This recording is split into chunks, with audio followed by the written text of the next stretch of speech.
Hello folks, welcome back to Merrill Math. I'm Mr. Merrill, and today we're going to be talking about finding the inverse of a function. So inverses of functions are kind of an interesting topic. There's a lot of stuff to unpack here, and we're not going to delve into all of it, but there's a lot of fun information to be had with inverses, especially when you get into graphing inverses. That's a very interesting topic. So if you have a graphing calculator, you can sort of explore some of the graphs of some of the equations that we're going to find here today. But the first thing that I want to talk about is, what do inverses look like?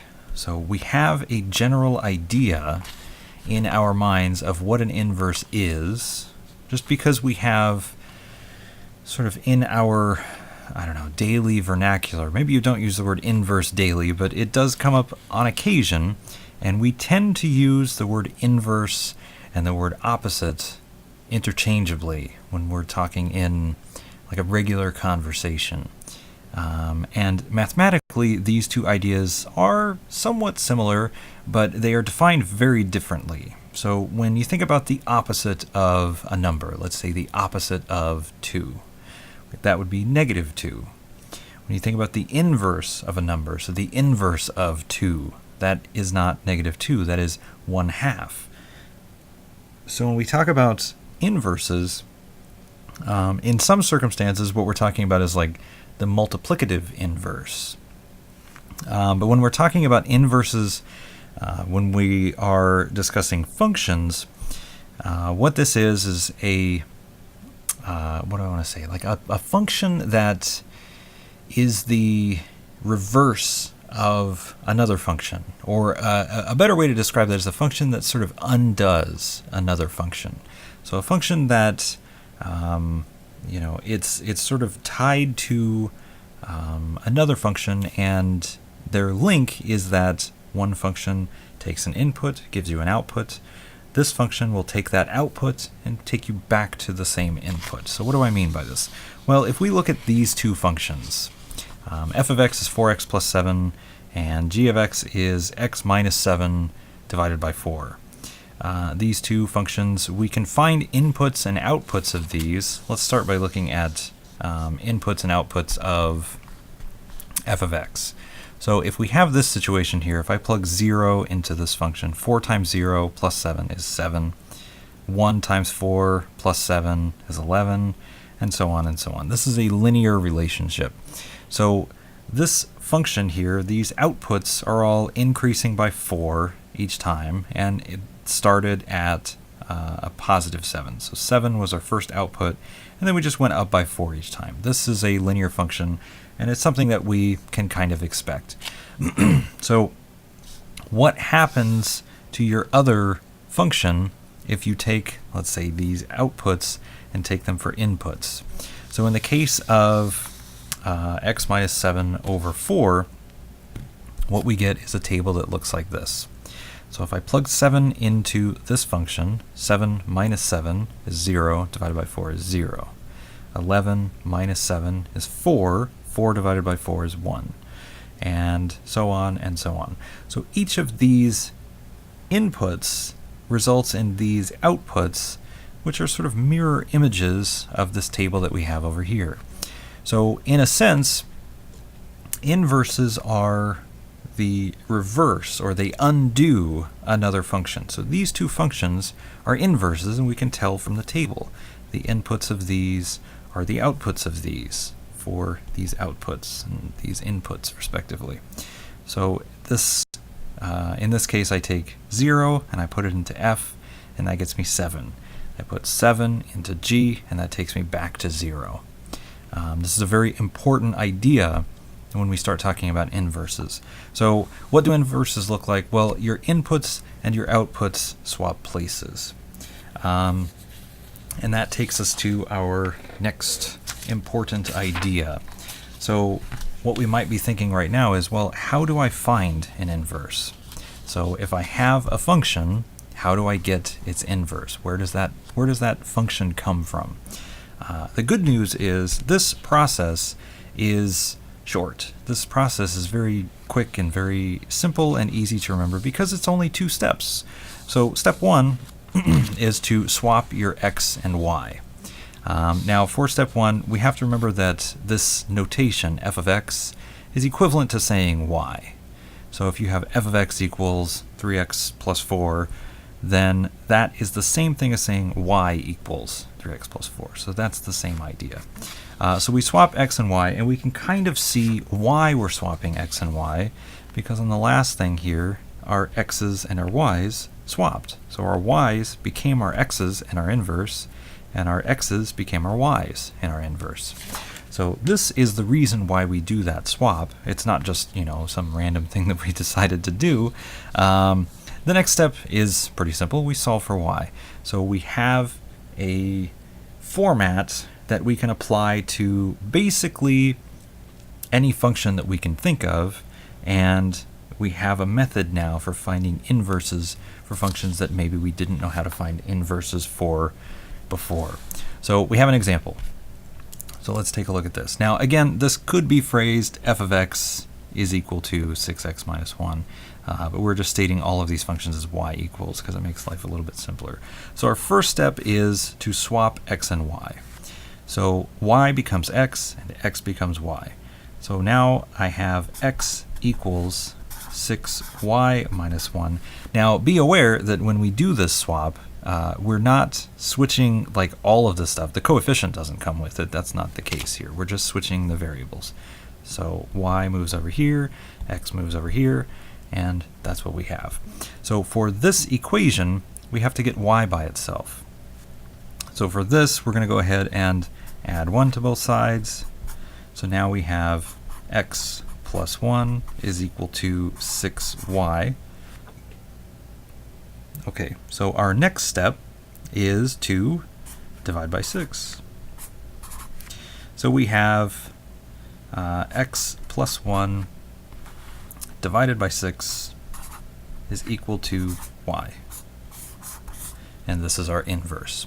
So this function and this function are inverses. And we can see that it makes sense that they're inverses because this has a subtract 1, this has an add 1, this has a multiply by 6, and this has a divide by 6. They're doing opposite things. They're doing inverse things to the variables and to the equation. So let's take a look at another couple examples. Actually, I've got 4 more, so we'll look at example 2 here. So we're getting a little more interesting here. We're looking at a quadratic. So I've got y equals x squared minus 3. If I swap my variables, I have x equals y squared minus 3.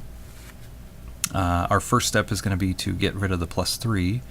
So we're going to add, or get rid of the minus 3, sorry, we're going to add 3 to both sides. So now we have x plus 3 is y squared. All right, next step, we have to get rid of square. Now, the way that we get rid of squaring stuff is to take the square root. So we're going to take the square root of both sides. So the whole thing gets taken the square root of. Square root of the square of something is just equal to that thing. And the square root of x plus 3 is the square root of x plus 3. We can't really simplify that any further. So this is our inverse. So this function and this function undo each other. So if I wanted to put a number in here, let's say 3. 3 squared is 9, minus 3 is 6. If I put 6 in here, 6 plus 3 is 9. Square root is 3. That was the original input that I used up here. These two functions undo each other. So it also works the other direction. Okay, let's take a look at another one. So I have this function, and we kind of have an idea of what it's going to look like based on what our last one looked like. There's probably going to be a square in it. We're probably going to be doing something there. Okay, so first step is switch x and y. So x is equal to the square root of 3y minus 4. So that's our first step. Next step is to solve for y. Now, the first thing that we have to do, a lot of you out there might want to maybe add 4 or divide by 3. This square root is the first thing that we have access to. These things in here are inside this symbol. We can't do anything with this stuff until this square root is gone.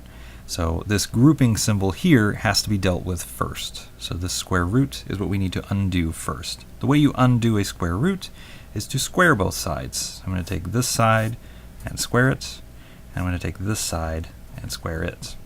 So I have x squared is equal to square root and square are inverses. So that leaves me with this stuff that's on the inside, 3y minus 4. So now this looks a little bit friendlier. We can deal with this stuff just like we were before. We can add 4 to both sides. So x squared plus 4 is equal to 3y. And our last step, we can divide by 3. So our function, our inverse here is x squared plus 4 divided by 3 is equal to y. So this is our inverse of our function y equals the square root of the quantity 3x minus 4. So this function will be the inverse of that. And again, it's a two-step process, so there are only two things that we have to take into consideration, two steps that we have to remember when we're doing this. Now, the solving for y, I will admit, is more steps than that, but this is all Algebra 1 stuff. This is like backtracking stuff where you're working backwards to find your answer. So that is that example. We've got a couple more here. So here we have some trickier examples. So this is kind of an interesting function. It might not look like much, but we're going to take a look at this guy. So I'm going to switch my x and y, switch their positions. So x is equal to 5 over y. And now what I have to do is solve for y. So I need to get rid of this fraction here. So what I'm going to do is multiply both sides by the denominator. So I'm multiplying both sides by y. So for this, on my left-hand side, I have y times x, but usually we write our variables, if they're being multiplied, we write them in alphabetical order. It doesn't matter, but that's sort of what we do. So I have xy is equal to, now on this side, I'm dividing by y, and I'm multiplying by y, and those just sort of cancel each other out. If I multiply by something and divide by that thing, it cancels out. So I'm left with 5. Now I need to get y by itself, so I'm going to divide both sides by x. And I get y is equal to 5 over x. So this is an interesting situation because I started with y is equal to 5 over x, and I ended with y is equal to 5 over x. So sometimes you'll find that functions can be inverses of themselves.